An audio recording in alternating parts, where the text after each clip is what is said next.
Paisley, over to you.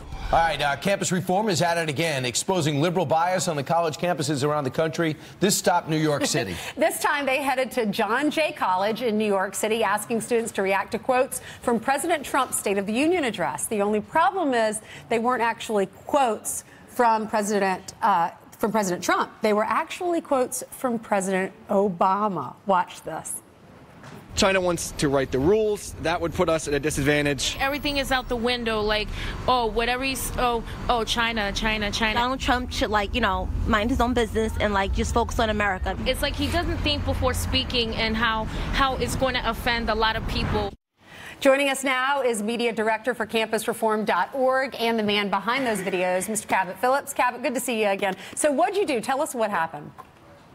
We went to campus. We wanted to test what students thought of President Trump's State of the Union, but we wanted to see if they actually were giving him a fair shakedown or if they were committed to hating whatever he said, and what they would think of the words of someone who they all beloved, which is President Obama. Person after person said that all of the quotes we were giving them were racist, they were short-sighted, they were evil, and then we told them it was President Obama. Quite shocked, and they weren't too happy with me. One student threatened to beat me up, said I shouldn't come back to campus, and all I was trying to do was expose the bias and show that people many times don't make up their mind based on policies, but based on personalities, and that's wrong. And you told people you were actually at I think it was NYU, asking people what they thought of the speech days before the speech, and they answered the question. Now, you went ahead and asked the students, is there some bias on campus? And they admitted it. Let's listen. I think there's a bias against President Trump when it comes to hearing a speech like the State of the Union. Yeah, I do think there's a bias. I guess bias is really bad in general. Just because you don't agree with it doesn't mean it's not right. I am definitely not a huge fan of him.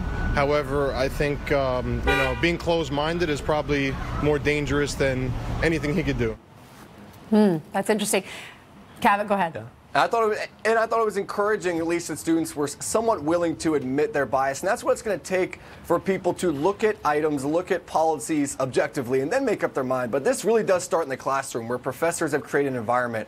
Everything dealing with President Trump has to be evil, and everything with President Obama is taught to them that it was great, it was wonderful, it was all sunshines and rainbows. And that's where I think this comes from. And that's what we've covered extensively at Leadership Institute's Campus Reform, that innate bias on campus. And we need to expose that so that we can start to change it. It definitely proves that no matter what this president, whatever the administration's saying, whatever he says in his speeches, they don't listen, they don't care, they've already made up their minds, they don't like it. Now, when you told them those actually were words of President Obama, I know you said some of them were mad at you. Did anyone say, okay, you know what? Maybe I need to listen to President Trump more often and maybe give him, not be biased and give him a fair shot?